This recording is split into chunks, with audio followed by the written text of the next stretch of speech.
galera, boa tarde, bom dia, boa noite para todo mundo que estiver com a gente aí pelo Instagram, pelo nosso canal no ao vivo no YouTube, a galera também do Spotify. Quero agradecer a todos e todas que estão conosco e falar da importância aí de vocês seguir, compartilhar, se inscrever, comentar para ajudar o nosso trabalho a crescer. O Tudo é Pauta é um podcast social que trabalha pela utilidade pública, trazendo boas histórias, grandes pessoas, que tem muitas iniciativas importantes, como o nosso irmão e amigo Mozart, que vocês vão entender a partir do Mozart, quem vai se transformando o Mozart na vida. Muito obrigado, meu irmão, meu amigo. Então conta um pouquinho pra gente aí a história do Mozart, da onde veio, quem é, quem foi o pai, a mãe. Isso, então desde já agradeço também, Reginaldo, em nome de nossa paróquia, em nome de nossa congregação vocacionista. Tudo é pauta, realmente. A vida é uma pauta que a gente vai construindo cada passo com nossas ações.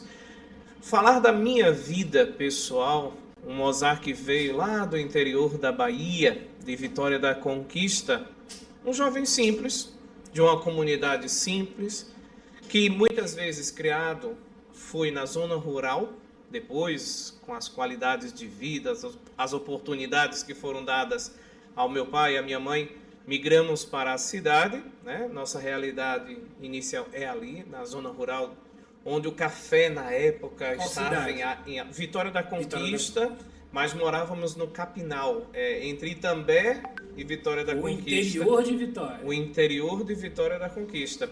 E lá meu pai era uma pessoa responsável, né, para cuidar lá dos cafés, de contratar, de não contratar os funcionários para o trabalho. Mas éramos daquela condição realmente simples, né, de estarmos ali para prestar um serviço. De 3 até os 8 anos vivi nessa realidade de zona rural. Migramos para a cidade porque com a queda do café as dificuldades também chegam para todos. Fomos morar em Vitória da Conquista e lá meu pai antes era responsável por organizar essa parte. Em Conquista foi ser cobrador de ônibus.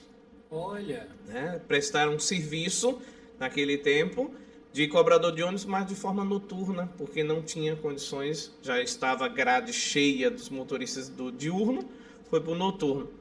Infelizmente, como cidade tem todas as suas realidades de violência, naquele tempo ele sofre um acidente, especificamente de roubo, dentro do coletivo, e o rapaz chegou, o traficante, o ladrão ali, abordou ele querendo o dinheiro, o movimento, né, que foi feito. Disse ele que não tinha, e realmente não tinha, porque são poucas pessoas que passavam a frequentar os ônibus à noite. Ele entregou o que tinha e o rapaz acabou dizendo assim, ó, que esse daqui agora é o seu. Aí atirou na perna do meu pai. Desse tempo, a vida já havia mudou radicalmente, né? Mas tem uma coisa importante, a nossa experiência religiosa, o nosso alimentar de Deus ali, seja quando morávamos na vida rural, existe uma pequenininha capela de Cristo Libertador, o tema, o padroeiro, né? Era esse, e Nossa Senhora Aparecida. Fomos para a cidade, continuamos nos alimentando dessa questão religiosa. Meu pai não muito crente no sentido de fé, mas acreditava, né? É tanto que eu conheci bem meu pai depois que ele morreu. Em vida eu não conheci tanto quanto em morte, porque após ele partir, a gente foi descobrindo quem era o pai que a gente tinha. Solidário, caridoso, acreditava em Deus, mas da maneira dele experimentar Deus. Diferente da experiência materna da minha mãe, que vai, se arruma, vamos para a igreja, vamos isso, vamos fazer isso, vamos para os movimentos.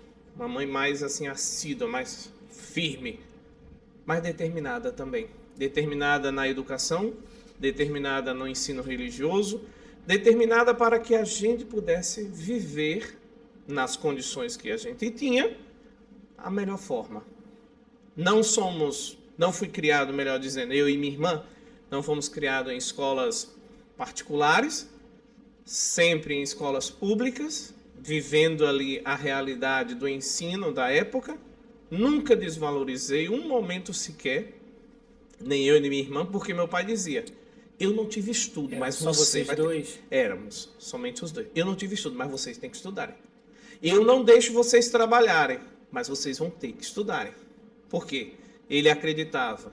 Ele não tinha, mas ele queria que o filho e a filha tivessem estudo, capacidade de voarem. Né? Porque o conhecimento nos proporciona isso.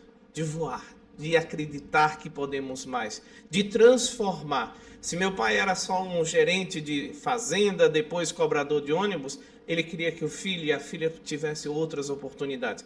Enquanto minha mãe era costureira. E continua sendo costureira, porque graças a ela foi quem vestiu a gente. Não tínhamos dinheiro para comprar em loja roupas. Era a roupinha velhinha que remendava ali, era um jeitinho aqui, e era aquela roupa, e que para nós era maravilhosa. Sentíamos livres, porque só tínhamos aquela coisa que a gente diz: é o amor da nossa mãe. Então, é nosso. Ela nos ensinou com os atos e continua nos ensinando a valorizar o que é nosso, aquilo que a gente pode ter e aquilo que a vida nos deu oportunidade. Mas aí já nesse momento vai crescendo o apelo pela fé no coração. Vai crescendo porque o desejo de também fazer com que outras pessoas pudessem experimentar essa graça que eu e minha irmã experimentamos na nossa realidade, foi justamente o motivo de: eu posso mais, eu quero mais. Estudei até o 3º ano, né? Fiz todos os estudos e aí foi alimentando esse desejo da vocação de dizer: eu posso ir além daquilo que eu já conquistei, mesmo tendo uma aversão do pai, porque meu pai não era muito católico, tinha fé dele, como eu disse, mas estava ali: eu quero alguma coisa. E vi a oportunidade que Deus, digamos, da palavra religiosa, chamada, né, o chamado dele para comigo, de poder fazer melhores oportunidades a outros também. Então, ações. É nessa hora que o senhor vai escalando esse chamado, essa relação. Não foi também uma coisa abrupta, né? Não foi assim: Deus chegou na minha frente e disse: agora você vai ser padre. E isso é loucura. Deus não vai chegar de maneira nenhuma. Mas ele vai dando sinais. Ele vai vendo, mostrando. Tá vendo aquele ali? Você poderia ajudar. Tá vendo aquele que não tem voz? Você poderia ser a voz dele. Então, quando chega, conta pra gente quando chega o desejo real de ir para o seminário, como você entende o seminário? Era curiosidade? Era desejo? Era o quê? No início, vamos dizer que foi curiosidade, sim. Poxa, seminário, olha quanta oportunidade, quanta coisa boa. Lá você vai poder melhorar seus estudos. Porque sempre a gente já tinha isso presente. Queremos estudar, queremos mais. Lá você vai poder melhorar seus estudos. Lá você vai ter mais oportunidades de se transformar em uma pessoa melhor, de referência para ajudar outros. Essa é uma aspas importante. Ele está com qual câmera aqui? Com essa? Ele está nessa, mas... Fale para essa câmera aqui o quanto um padre tem que estudar. Pois bem, então não é pouca coisa que o padre tem que estudar. O padre estuda antes, durante e depois. O padre não estuda só para ser padre e celebrar a missa. O padre estuda para ser referência, para ser testemunho, para ser um Cristo capaz de estender a mão, capaz de compadecer, capaz de fazer a transformação extra e intra. Então, fora de si e dentro anos de si. Desse momento da curiosidade até o engajamento? Eu estava ali com uns 17 anos, 16 para 17 anos, saindo, né, dessa fase juvenil, já entrando nas responsabilidades. 16 para 17 anos. Foi quando eu comecei a formação lá no vocacionário, em Conquista mesmo, com os vocacionistas, né, então, com a congregação. O que estaria para o Arquidiocesano Seminário Menor? Seminário Menor, que nós chamamos de aspirantado, no nosso caso. 1 ano, 2 anos. Fiz 2 anos ali em Vitória da Conquista, do aspirantado, para conhecer, para discernir mesmo, para dizer: será que é aqui meu lugar? Será que esses sinais que Deus foi me dando, vale a pena seguir aqui? E discernir. O objetivo é esse. Discernir se é realmente aquilo que eu queria. E aí eu fui descobrindo e falei: não, é aqui mesmo. Eu estou me sentindo bem. Eu estou vendo que aqui eu posso ajudar outras pessoas e aqui eu posso ser uma voz para quem não tem. Aí foi Conquista. Depois vim morar aqui no Rio de Janeiro, no Postulantado, em Parada de Lucas, né, com todas as realidades que conhecemos. Ali morei 2 anos no Postulantado. fazendo filosofia em Nova Iguaçu ainda, naquela época, no IFTEPS, Instituto de Filosofia Paulo VI, lá com Dom Luciano. Comecei lá, depois conseguimos oportunidades melhores com o padre Denivaldo, então, que era o nosso formador, na PUC do Rio de Janeiro. Aí migramos, saímos de Nova Iguaçu para a PUC. Aí começamos a fazer os estudos, não só a filosofia, mas também teologia, na PUC, com a oportunidade que a igreja nos deu, sendo bolsistas, né? A igreja nos proporcionou o conhecimento através dessas bolsas, que não é só para nós religiosos, mas a PUC em si, ela também dá essas bolsas oportunidade a outros. E sempre atendendo as comunidades, mesmo como se não... Sempre atendendo as comunidades, porque eu trabalhei quando postulante lá em Cordovil também, Parada de Lucas, e depois que eu voltei do noviciado, depois de ter feito essa experiência de 2 anos lá no postulantado, fui para o noviciado em Vitória da Conquista, fiquei 1 ano canônico, fazendo discernimento. Olha só, interessante. Não era ainda o padre, era o seminarista, o religioso que estava fazendo esse discernimento. Porque a gente percebe que é preciso ter maturidade humana, afetiva, sexual. É preciso estar integrado e equilibrado para bem servir, para ter um controle, o equilíbrio, melhor dizendo a palavra é essa. Equilíbrio de poder ser uma pessoa que ajude, ser uma pessoa que mostre e faça a diferença. E aí voltei, vim trabalhar em olaria, até então, né, com todo aquele processo da época que estávamos vivendo aqui no nosso complexo do Alemão. Morei aqui em Olaria, trabalhei os 3 anos aqui, lá nos Mineiros, trabalhei na Grota, foi onde eu tive a oportunidade de conhecer a tua pessoa, com todo o seu desenvolvimento sociopolítico, socioeducacional, o que tiver sócio aí, a gente vai ver. Sócio-loucura. Sim.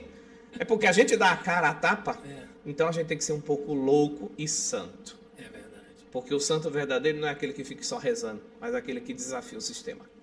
Eu fico pensando, às vezes, estou ouvindo o senhor falar que estou viajando nas primeiras literaturas que eu acessei de Padre Justino. Fala um pouco dele, para nós honrarmos essa figura, que eu tenho certeza que ele motivou, lhe anima muito. E faz a manutenção do senhor todo São Justino, desde o início da formação, ele esteve presente na minha caminhada, né? No testemunho, no desejo de fazer com que o meu serviço seja qualificado. Ele buscou ajudar as vocações de todos os modos possíveis. Um homem de muita fé, mas aquela fé encarnada, uma fé onde arregaça as mangas e vamos trabalhar. E vamos ajudar. De uma realidade muito pobre. Vindo de uma realidade pobre de Pianura, de Nápoles, né? Um bairro bem pobre, bem carente, mas ele estava ali para dizer, a igreja está junto com você, a igreja não te abandona. Levantando 4 horas da manhã para celebrar a primeira missa, porque não tinha condições de celebrar a missa à noite. O povo chegava cansado da lavoura, do trabalho. Então vamos 4 horas, a comunidade reza na paróquia de São Jorge e depois todos vão para o trabalho. É verdade que a mãe dele disse que nem que ela tivesse que vender os olhos, mas ele ia... Era uma experiência que ele passou, que naquela época era muito caro e ainda é caro para ordenar um jovem a ser sacerdote. E aí ela foi ao barão da época pedindo ajuda para que o filho dela pudesse chegar ao sacerdócio. E ele, desiludido, porque muitas vezes já tinha ajudado, mas se decepcionou, ela chegou diante da imagem de Nossa Senhora e com São Justino ali rezando e disse, meu filho, não se preocupa não. Ele disse não, mas nem que eu tenha que penhorar os meus olhos, mas você vai ser padre. Não precisou penhorar os olhos, mas o coração dela foi então colocado não é um como mito oferta. isso, foi uma verdade. É verdade. É verdade, a experiência de mãe que é aquela leoa que dá vida pelo filho. E ela acreditou sim na vocação do seu filho. Assim como a minha. Muitas vezes acreditando sim. São muitas versões de Santa Mônica e Maria, né? Muitas versões, realmente. A minha também já chegou a dizer assim, você não quer voltar para casa não? Para de sofrer, volta. Aqui você tem tudo, a caminha arrumada. Eu falei, não dá mais não. Não tem como. Aí o que ela faz? Acompanha. Sempre, onde eu estou, passa um mês, tá lá comigo, tá lá alimentando, né? Esse elo emocional, esse elo materno. Agora, Padre Mozart, Pois é, Padre Mozart foi ordenado em 25 de janeiro de 2014, em Vitória da Conquista, dia da conversão de São Paulo. Vai fazer 10 anos agora? Já fez. Não, já fez. Né? Já fiz 10 anos, fiz esse ano. Vai fazer Vou fazer 11 anos de sacerdote. Olha, por filho de ocasião pobre, da tá? festa. Filho de pobre, que ocupa um lugar no mundo onde as oportunidades foram abraçadas. Padre, olha a mística da coisa. A gente às vezes está num ambiente, eu tenho dito muito isso para amigos e amigas por onde eu passo. Agora eu tive um encontro com um grupo de Teresas, de mulheres especiais, advinda do sistema penitenciário, e falava muito da mística da vida. A mãe de São Justino, Sim. olha quantos traços de igualdade com a sua mãe. Muito. Comportamentais, traços similares, duas. traços de similaridade. Olha a história dele, a sua história e de todos os seus fratelos, Sim. como elas vão se equiparando, se igualando. Olha a jornada dele na guerra. Sim, ele foi. Na guerra. Hoje, o senhor está num território extremamente violento, que vive uma das mais intensas guerras urbanas desse país, concentrada num território muito delicado. Olha o seu pai fundador se insurgindo no senhor e na comunidade. Uhum. E é nessa mística da simplicidade que a gente vai encontrando traços extraordinários. Então, logo, quando eu olho o senhor e olho os seus fraternos e penso em Dom Justino Rossolino, eu penso também nas similaridades que ele tinha com Dom Bosco, que ele tinha com... Me fugiu o nome dele agora, que é de uma devoção imensa, que tinha o dom da perscrutação dos corações e da bilocação. Pio? Santo Padre Pio. Olha quantos dons e carisma eles tinham iguais. Uhum. E o de Dom Justino é tão silencioso, tão pacato. Não sei se você tem um conhecimento dessa história, mas foi um jovem procurar Padre Pio para se confessar. Um jovem de Pianura, para se confessar com Padre Pio, porque Padre Pio estava, né, aquele momento de conversa. E Padre Pio perguntou: de onde é que você é? Ah, eu sou lá de Pianura. Ah, de Pianura? Tem um santo, quase santo lá de Pianura, chamado Justino. Volte, confesse com ele. Temos participação aqui. Por favor. Ótimo. Andréa Costa, Simone Silva, Luciana Paiva, Paulo Manso, Oh, Nilda Andrade. Legal, obrigado, galera. muito bem. Tem a bênção do Padre Mozart. Que Deus abençoe. Maravilha, isso mesmo. Perfeito. Carlene está escrevendo aqui: um orgulho ter como nosso paróquio Padre Mozart. Muito obrigado, muito agradecido. Vamos em frente, tem muita coisa a ser feita, pode ter certeza. E nessa história também, Padre Pio confessou na guerra com São Justino. No relato histórico, tem essa aproximação de Padre Pio com São Justino. Rápido, mas existe também. E teve o retorno da guerra, Justino começou a fazer a obra acontecer. E no dia da minha ordenação, estava sempre presente. Eu não preciso ser um padre do povão. Eu preciso ser um padre do povo.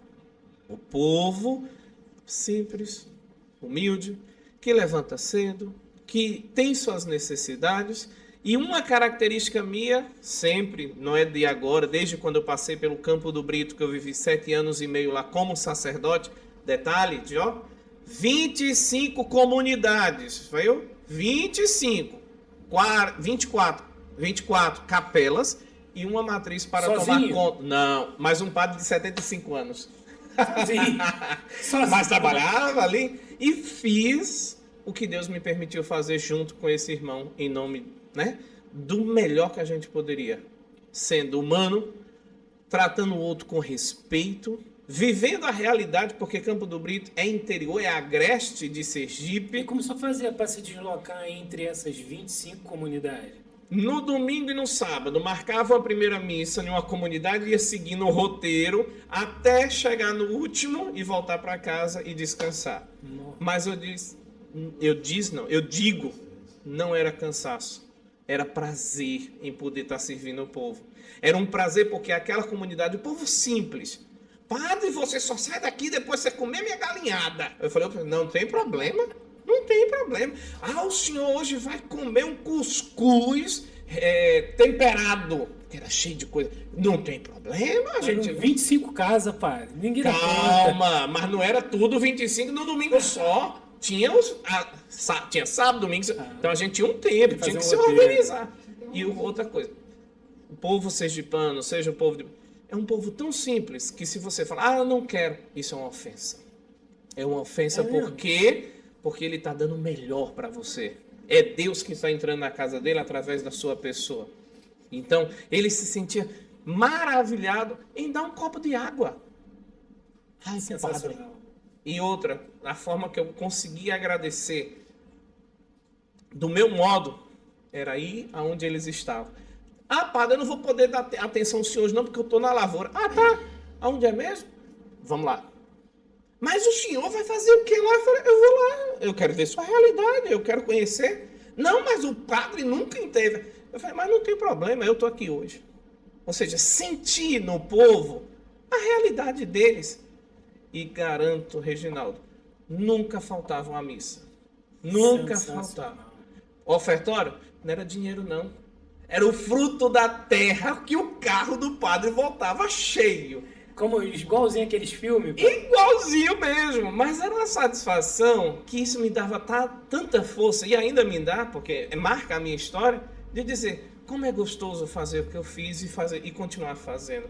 Como é gostoso pegar numa vassoura e limpar um terreiro da casa do fulano para ajudar. Mas é o padre. E daí? O padre é gente. Enquanto o padre perceber que ele não é super-homem nenhum, mas é uma pessoa escolhida do povo e devolvida para o povo, a gente vai ter diferenças. É o conceito de líder que serve. É o líder que... É o Cristo que nos ensina. Tem um livro aí que se inspirou na dinâmica sacerdotal, que é o monge, o executivo. Falar em líder, Valmir Aguiar 20, nosso querido padre que nos motiva nessa caminhada do Senhor. Mandou um alô aqui. Valeu, Valmir. Pastoral do batismo aí, ó, da comunidade. Obrigado, Valmir, tá aí com a gente. Bom, quer dizer, obrigado a todos e todas que estão conosco, tá prestigiando o nosso trabalho. Importante essa presença do povo. E o padre só faz alguma coisa com o povo, sabia? Não adianta dizer, eu sou padre, eu mando. Vai mandar onde mesmo? Você é padre? Para estar para servir o povo, para estar junto do povo. Essa é a minha concepção. É isso que eu acredito de um Cristo que deve ser servido, ofertado a um povo. Um Cristo encarnado, um Cristo vivo. É esse padre que eu preciso cada dia me converter e ser também. E é isso que eu acredito. Assim como São Justino. Esteve na vida do povo. Esteve lá junto ao povo. E é esse santo que a igreja considera um apóstolo das vocações. Porque ele não via só a necessidade da igreja em formar homens para a igreja. Não, ele dizia, vamos formar homens conscientes, equilibrados, para uma humanidade melhor. Ele dizia, sede santos e o mais é zero. É zero, não tem. Fatiçante. Ou seja, faça o melhor, sejam santos de hoje. Não queira buscar glórias, não queira ser vistos. Faça o serviço. Então a gente está fazendo uma curva na sociedade global. Nós podíamos falar do Rio de Janeiro, Padre Mozart, podíamos falar do Brasil, mas nesse momento em que se fala de fé, a gente fala do mundo. Sim. Porque o senhor sabe que o senhor tem fratelos em diversas regiões do mundo, em missão, né? E vivendo das situações mais variadas. Muito. E a gente também tem andado por aí e visto, independente da doutrina, independente da orientação, da mesa em que se partilha a fé, existe uma certa crise no ambiente de fé. A exploração, a usurpação, redirecionar a atenção para a pessoa humana no indivíduo. Então fala um pouco para a gente desse movimento de limpar a imagem da liderança religiosa, do comportamento. É tão bom quando alguém pode trazer isso e deixar transparente. Por exemplo, claro que, porque o senhor está aqui, eu devo lhe usar como exemplo, mas a acolhida dos diferentes crédulos que eu vejo que o senhor é aberto a acolher e acolhe irmã. O diálogo é fundamental. O diálogo. E que essa coisa da concentração da figura do poder num homem, quando não poder, mas a acolhida, o direcionamento e o olhar tem que estar no divino. Falo da minha experiência de Campo do Brito, que é inevitável. No dia do aniversário do pastor da Assembleia de Deus, em Campo do Brito, ele chegou e falou, vou convidar o padre. Aí começou a comentar, os comentários, o padre. Aí eu falei, tá, eu vou. Qual o problema? Fui com camisa clerical, tudo direitinho. Estava lá o padre, o prefeito, as autoridades da cidade. E, por sua vez, esse pastor, que é muito amigo meu, partilhava, abriu as portas da sua casa, junto com sua esposa. Comíamos lá, tanto assim, abria a porta da casa paroquial também. E ele simplesmente deu uma voz. Padre, o senhor pode falar? Olha que exemplo de líder. Dentro da comunidade dele, abre espaço para que o sacerdote possa falar para as ovelhas que seguem a ele. Isso me motivou a tal ponto de dizer, por que não chamá-lo no dia do meu aniversário, em outras ocasiões? E o mesmo esteve presente. Isso mostra que, como irmãos, a gente pode fazer muito mais. Fazer a diferença não sendo indiferente. Não sendo indiferente à fé que o outro professa, mas que seja uma fé que humaniza, não uma fé que escraviza. Não precisamos de fé que faça escravos religiosos. Pode ser um termo pesado, mas essa é a verdade. Precisamos de uma fé libertadora. Terrorismo religioso é o que a gente tem visto, imposto por muitas lideranças. Isso daqui eu assumo que eu estou fazendo em tom de denúncia. Existem muitos líderes religiosos que têm exercido terrorismo sobre suas ovelhas, terrorismo sobre sua comunidade, usurpação e exploração é o que nós temos visto acontecer em muitas casas religiosas, independente da organização doutrinária e dogmática. Muito cuidado, meu povo.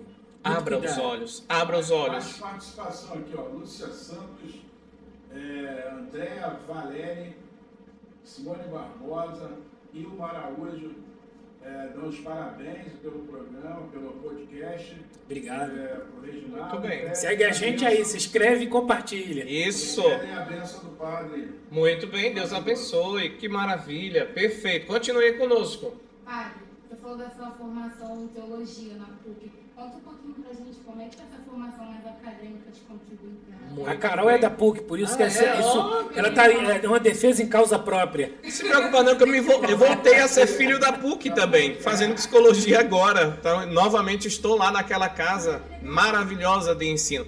Então, vivi os 4 anos lá, na teologia, com grandes mestres, Maria Clara. Tive aula com Jesus Hortal, um dos que fez o direito canônico ali na sua organização, né? Tive aula com pessoas exemplares, pessoas que motivaram a crescer na abertura do pensamento, a sermos pessoas de diálogo, de respeito com o pensamento do outro, a entender que não somos a totalidade do mundo, mas fazemos parte, e uma parte significativa, uma parte que dá exemplo.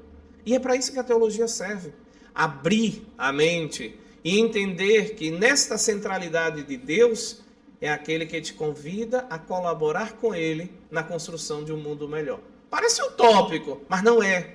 Quando eu faço a minha parte, quando o outro faz a parte dele, tendo um foco, um objetivo claro, a gente consegue fazer a diferença. A gente consegue mostrar que independente se está estudando na PUC em outro lugar, mas a PUC já te dá essa abertura, faça você o melhor. Como é que tá aí no Instagram para ele saber?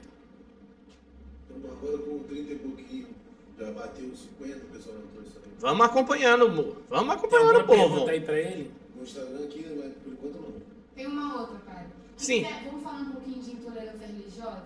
Muito bem. Infelizmente está páreo com o terrorismo religioso que o Reginaldo falou. É triste. Como é que a gente triste. pode combater? Podemos combater no respeito. Se a gente souber respeitar a fé do próximo, a gente vai viver aquilo que Jesus nos pede como mandamento: amor. Um amor transformado em caridade. Porque 3 elementos importantes para isso: fé, esperança, caridade, as teologais. A fé passa, a esperança passa, mas o amor permanece. Com o amor a gente vai construir sim, mas o amor real, concreto. né? Minha santa de devoção, Madre Teresa de Calcutá, ela simplesmente disse: eu preciso estar onde o povo pede. Jesus está lá pedindo com o povo. Então, para vencer essa intolerância religiosa, além desse respeito, esse amor, de estar no lugar do outro antes de querer falar mal do outro, né? A apatia. Não, isso é sensacional. Porque o que pega nisso daqui? Porque a gente está abordando esse assunto aqui, aproveitando para explorar a sua figura de padre e de líder religioso, porque tantas pessoas têm sido levadas ao desespero, um ambiente... Desculpa cortar o teu pensamento, me veio uma realidade que eu vivi o ano passado na festa de São Sebastião. A gente sabe que a festa de São Sebastião é grandiosa e que não é somente nós católicos, tem outros irmãos de religiões africanas, matriz africana, que também acreditam na intercessão. E teve uma senhora, na sua fé, chegou a mim, percebeu que eu estava aspergindo o povo e disse: padre, eu não sou católica, mas eu quero fazer minha oração a São Sebastião. O senhor me autoriza? Aí eu cheguei para ela e falei: eu não preciso autorizar a tua fé, eu preciso respeitar a tua fé. Olha que beleza. É sensacional. Saber que mesmo o espaço sendo espaço católico, religioso, aí eu disse a ela: você vai, faz a sua oração, porque eu respeito a tua fé. Assim como você está respeitando e pedindo essa permissão de poder rezar. Então, a gente pode fazer sim com que essa intolerância religiosa a gente combata, seja mais humanos. Porque antes de professar a fé, a gente é humano. Tá? Somos pessoas, somos iguais. Ocupamos o mesmo espaço nesse mundo para fazer o melhor. Então, e aí Tranquilo? Que bom. Dar esse enfrentamento é fundamental, padre, porque a gente passa o tempo inteiro, olha, eu às vezes me limito muito a falar disso, mas eu quero falar que temos um trabalho aí no sistema penitenciário a nível Brasil, hoje muito focado no Humanitas, como eu expliquei para o senhor, e quando a gente recebe os nossos irmãos e irmãs que vêm de situação do cárcere, abalado, destruído, já com o peso do seu erro social sobre os ombros, agora traz um flagelo espiritual que é de se sentir num inferno inexistente, que é um inferno criado, é um inferno midiático, teatral, em que coloca o juízo daquela pessoa, e aquela pessoa já está sobre um jugo tão pesado, que é o cerceamento da liberdade, e que ela precisa naquele momento não mais um fardo, mas um apoio, uma ajuda de transformação. É desse tipo de terrorismo que eu trouxe aqui para tratar do senhor nesse nosso momento agora, para a gente aproveitar esse nosso espaço e acolher essa fala que o senhor trouxe agora, que sinteticamente: Deus é amor, só amor, sempre amor, independente da falta do nosso amor. Isso. Exatamente. Ele é independente disso. Ele vai, faz e nos convida a fazer igual. Não, sensacional. Ele não vai obrigar, mas ele vai orientar que o amor dele seja um amor gratuito, não seja um amor de recompensas. Que o amor seja um amor de deslocar-se, de sair do nosso comodismo, de cultivar, de ser pessoas da esperança, pessoas que pratiquem uma fé libertadora, uma fé encarnada, uma fé que seja o Cristo à frente, não o padre, o bispo, não, é o Cristo. Somos persona Cristo, então é para isso que estamos ali. Mas não é só o padre que é uma persona Cristo, a família. A família. A família é o celeiro das vocações, a família é onde a gente tem que trazer os elementos fundamentais de respeito, de trazer ao coração de tantas novas gerações que estão surgindo, que é possível, sim, fazer a transformação acontecer. Que é possível, sim, ser uma igreja doméstica que ame, que respeite, que partilhe na mesa o amor. Isso é fundamental. E não é, cara, uma coisa de poesia, gente. Não. É uma coisa de prática. O amor, certamente, aí agora eu vou entrar na cátedra do psicólogo, na casa do médico da alma, que etimologicamente é o que é a psicologia, a Sim. psiquiatria, que é o cuidado da alma.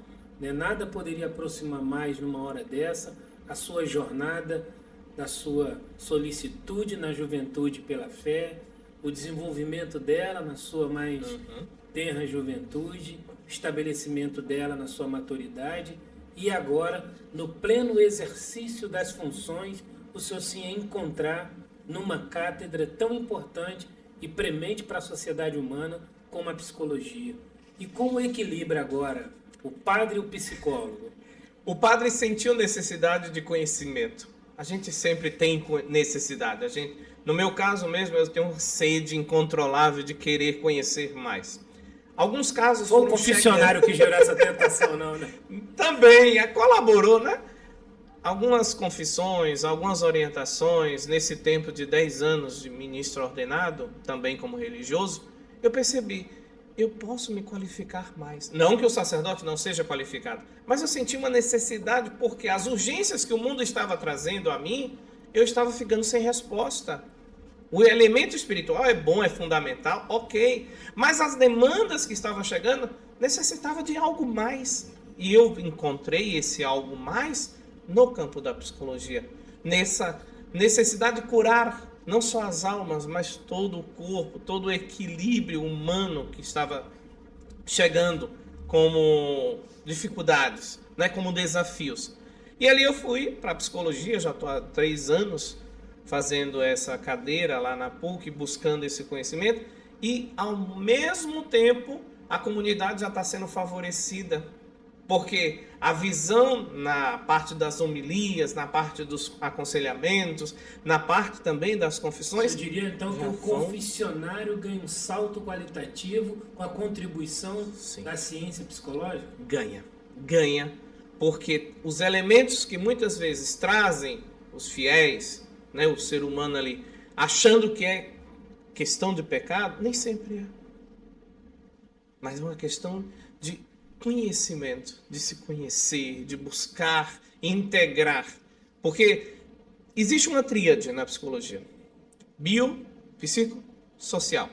E minha professora, que eu trago aqui com fantástica Regina Pontes, professora de psicologia integrativa, ela diz: bio, psico, social, espiritual. Ela amplia, dizendo, o espiritual também colabora muito. Não dá para ver esse indivíduo somente nessa tríade. É preciso também o espiritual. A gente via, antes do surgimento científico da psicologia, a partir de Freud e tantos outros, Lacan, e tantos grandes nomes da psicologia, nós assistíamos as pessoas padecerem em aflições emocionais. Então, antes da psicologia e da psiquiatria serem ciência definida, serem cátedras acadêmicas, quem cuidava da mente humana eram os filósofos. Sim. Então, o senhor encontra aqui uma dupla jornada, como hoje filósofo e agora fazendo a jornada psicológica. Porque antes do surgimento da psicologia, era o filósofo que atendia nos consultórios. Isso. E agora sim, digo que a qualidade do padre hoje, com esse estudo que eu estou tendo, está trazendo mais benefícios. Está ajudando mais aqueles que me procuram.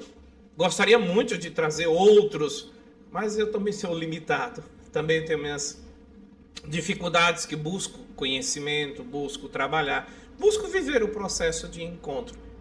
Viktor Frankl, psicólogo humanista, ele valoriza em um dos seus livros, dizendo assim: a vida é muito bela, é muito fundamental para ser desperdiçada.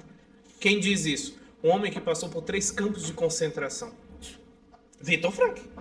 Um homem que diz: eu sou livre mesmo estando aqui dentro. Então a gente tem que saber onde é que está a nossa liberdade. A minha liberdade me torna mais humano?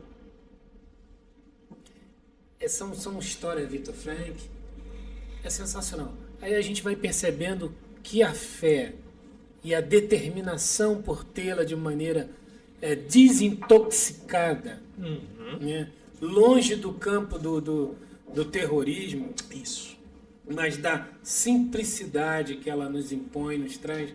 Agora também eu trouxe aqui a minha memória Mandela. 25 anos preso, dos quais 15 submetido à barbárie. Um homem de 2,5 metros, talvez, de altura, passou 15 anos dos 25 numa cela de 2 metros por 1,5 metros. 15 anos. Submetido a trabalho forçado. Durante anos sendo surrado de 2 a 3 vezes por dia. E esse homem sai como quem nunca tivesse sido preso. Como o Vitor Frank, que passa por um campo de concentração e tem um comportamento libertário, como se nunca tivesse preso. Então, o senhor diria que a fé, E por que ela não dá também essa capacidade? dizer do Cristo que passou pelo Calvário, pela morte da cruz e diz, a morte não é o fim, eu vou ressuscitar. É Tá isso. aí o nosso exemplo, nos mostrando que é possível fazer mais, é possível ser melhor. Essa é a função da fé, padre. Essa De deve trazer um ser. equilíbrio, Buscar uma compreensão, uma sempre. valorização da liberdade. E não ser terrorista de ninguém. E não impor nada. Porque quando você vê a fé a partir de uma imposição, isso não é fé. Isso é idolatria. Temos a participação aqui do Paulo Manso. Na sua opinião, padre, qual foi o maior impacto ou o maior desafio que esse tempo pós-pandemia trouxe ao mundo atual e como a igreja pode ajudar na saúde mental em nossa sociedade? Eita, esse cara deve ser... Vamos lá, vamos por partes. Primeiro, qual é a minha opinião que a pandemia... Isso, qual, na sua opinião, qual foi o maior impacto ou o maior desafio que o tempo de pandemia trouxe ao mundo atual? Ressignificar nossas ações. Parar de ficar pensando numa igreja cheia, mas com a qualidade baixa. E hoje encontrar uma igreja que realmente queira estar ajudando o povo. Porque a pandemia fez isso. Afastou muitos fiéis dos templos, mas não afastou Deus do coração das pessoas. Então, é preciso ressignificar as nossas ações pastorais. É preciso voltar àquela igreja primitiva. Uma igreja que vai ao encontro do povo. Uma igreja que sente realmente a dor do seu povo, as suas necessidades. Não estou dizendo que a igreja não sente, mas a pandemia mostrou que ela precisava ressignificar. Ela precisava de ações urgentes. E nós temos um Papa, nós temos um líder fantástico, que nos ensina que a igreja tem que se deslocar. Não dá para ver uma igreja muito formatada. Ele diz que a igreja é um hospital de campanha. É uma igreja que tem que estar aberta para acolher, para curar, não para trazer mais feridas a ninguém. Padre Mozart, para muitos, zero de importância. Para outros tantos, um comportamento de profunda ignorância. Para outros tantos, um comportamento de extrema agressividade. No entanto, os fatos depõem por si só. Quando o Papa Francisco atravessou a Praça São Pedro, repetindo um ato de uma pandemia passada sozinho, solo, fez o seu ato, o seu manifesto solo, Diante pelo de um mundo, crucifixo antiguíssimo também. diante do mundo, uma semana. 7 dias depois, a ciência mergulhou no INFA, que deu origem à vacina do enfrentamento contra a Covid-19. Uma semana antes, ele faz o seu movimento. Uma semana antes, ele faz esse movimento que é o símbolo da mais plena misericórdia do Cristo Jesus. Ali não era a figura da persona Papa, era a figura da persona Cristo fazendo uma jornada dolorosa. Vamos segurar essa ação que você colocou, um movimento. É esse exemplo de um Papa, de um idoso de mais de 70 anos, diz, movimente-se. É o que ele pede à igreja. Movimente-se. Saia dessas estruturas, muitas vezes, velhas. Encontre a estrutura humana, chagada com suas dores, com suas fragilidades, que precisa, por sua vez, fazer esse movimento. Mas ela só vai ter essa chance de se movimentar se alguém se tornar exemplo. Você deu o exemplo aí do Mandela, né? Eu dei o exemplo do Cristo e tantos outros exemplos bons nós temos de fé que liberta, não de que aprisiona. De fé que vai além da doutrina, que vai ao encontro daquilo que é o transcendente, é o Deus vivo, presente, naquilo que Ele criou, imagem e semelhança. Então, Padre Mozart, nossos amigos e amigas que nos deram a felicidade de estar conosco até aqui, esse momento, mais uma vez eu manifesto a minha gratidão, a galera que está com a gente pelo Instagram, pelo nosso canal. Uma pergunta? Thelma Machado Billy botou aqui, pode deixar uma bênção ecumênica, não sou cristã. Mas é abençoada por Deus, é humana, é uma pessoa que quer viver a graça de Que Deus. bonito. A bênção já está, que Deus abençoe. Então, calma aí, Thelma. Pô, que bonito essa Sim. manifestação da Thelma.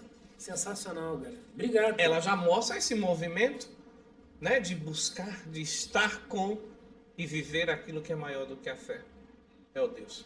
Então, vou Agora deu pico aqui, 123 pessoas. Agora vamos- Falou de fé. Vamos aqui agradecer a todo mundo realmente que está conosco aí, agradecer ao meu irmão Padre Mozart e o meu pastor Juntos. que está nessa tarde comigo, aos meus irmãos que se manifestaram aí e trouxeram uma imensa alegria ao meu coração em saber que vocês estão aí ajudando o nosso trabalho. Mais uma pergunta, então vamos lá. Tatiana Cláudia Meyer, quantos padres vocês são e todos são psicólogos? Não. Nós somos poucos. No Brasil, hoje, se eu não me engano, temos 19 a 20 sacerdotes. Mas estamos presentes nos 5 continentes, como congregação vocacionista, né? Eu pertenço a essa ordem religiosa. Na diocese, eu não tenho, assim, a princípio, a quantidade exata. Mas eu disse que nem todo padre é psicólogo, não. Mas todo padre se esforça para dar um serviço de qualidade. A gente tem suas lutas e a gente está fazendo o melhor.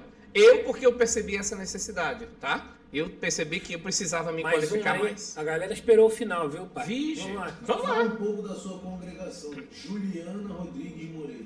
Pois é, minha congregação vocacionista, Reginaldo conhece, aqui administramos hoje pastoralmente na Arquidiocese, aqui em Olaria, Cordovil e Parada de Lucas. Nós somos fundação italiana, nascemos de um coração adorador e servidor de São Justino Russolino, recentemente canonizado pela igreja, reconhecido. Em breve, olha lá, anota aí, em breve um grande santo doutor nas escrituras, né? Com fé em Deus, vamos chegar lá. Mais aí, padre. Mais coisa. A galera esperou o final. Eita! Aí no Rio de Janeiro é terrível, como faz sua missão? É terrível, mas eu gosto. Eu amo Adora o Rio de problema. Janeiro. Ele adora eu, problema. Ele adora problema. eu amo estar dentro das comunidades. Vocês podem ver isso. Subir, descer morro, entrar nas vielas. Em qualquer lugar eu estou. Thalia Vieira Bernardes, boa tarde. E perguntou, o senhor já teve namorada? Já namorei, sim. E foi bom. Mas a coitada, infelizmente, ficou com raiva de mim, que eu disse que era Perdeu outra pra igreja, coisa. perdeu pra igreja. Já tive. Foi bom, não estou dizendo que não foi bom, não. Foi momentos gostosos, o coração chegava, aquela emoção de namoro. Mas eu precisava demais, porque eu vi que aquilo não era o que eu sonhei para mim Mas o inteiramente. altar falou mais alto.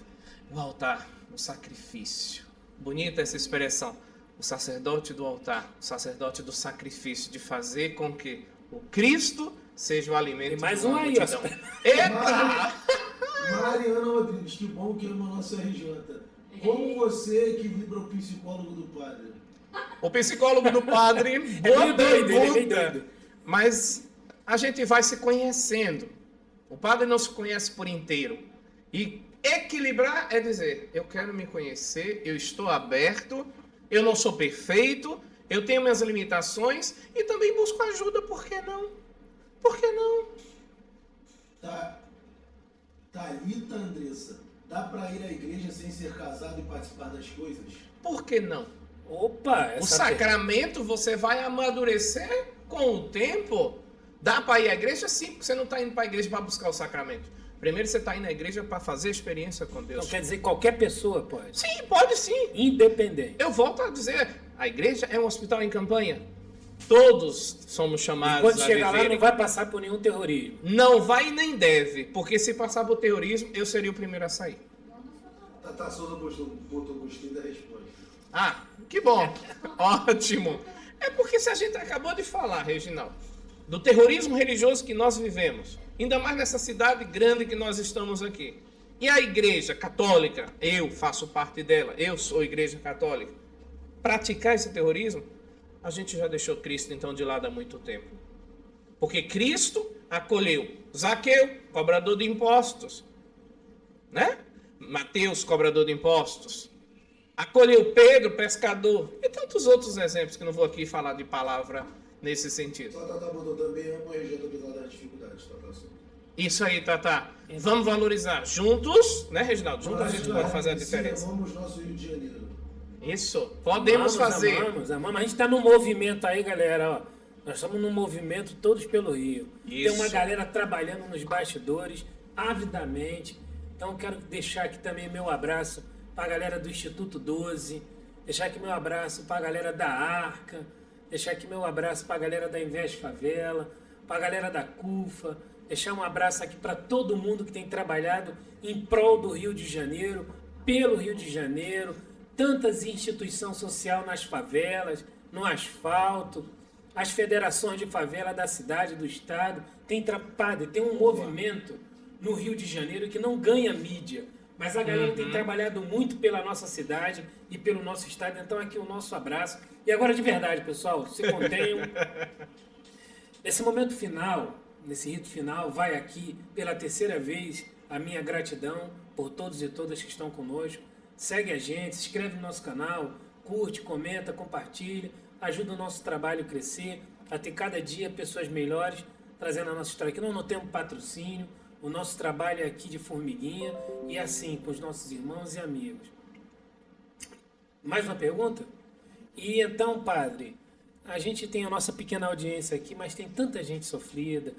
Nesse momento agora eu gostaria de fazer uma memória primária pelos enfermos e enfermas, pelos presos, pelas pessoas em situação de rua, por todos os países que passam por grande violência, os nossos irmãos, principalmente as crianças, as mulheres padecendo, por todos aqueles e aquelas que estão nos hospitais, por cada lugar desse mundo, que a sua bênção seja uma bênção de cura e libertação sobre o aspecto de cura no coração, cura na alma, e que essa cura alcance a carne e a mente, com essa força psicológica que o Senhor vai encontrando e renovando, da filosofia até o psicólogo, que a sua bênção agora pudesse alcançar primariamente os mais necessitados dela e depois a todos e todas em todo lugar do mundo. Também agradeço, Reginaldo, pela oportunidade de dar voz a esse pastor daqui de Olaria, esse servo do Senhor, vocacionista, que trabalha aqui junto com o Padre Odete e outros irmãos. Agradecer aos nossos paroquianos que abraçaram conosco esta oportunidade. Já manifesto que estamos nos preparando para a festa, né, do nosso padroeiro São Sebastião. Esse ano vão ser 13 noites. Vem todo mundo. Venham, participem conosco. Vão ser 13 noites aí de muita fé, de muito trabalho social, mental, psicológico. E a gente quer fazer sim esse trabalho de formiguinha também, como você fez e faz. Esse trabalho que a gente vai se colocando a serviço. E que o nosso bom Deus alcance tantas pessoas que estão necessitando serem curadas, transformadas, libertadas de tantos males. E que esta bênção chegue a você, meu caro amigo, irmão, a bênção do Deus Todo-Poderoso, Pai, Filho e Espírito Santo. Amém. Viva São Justino! Viva! E a Jesus Cristo! Viva o ser humano também! E viva o ser humano de boa fé, galera! Isso! Um abraço! Valeu!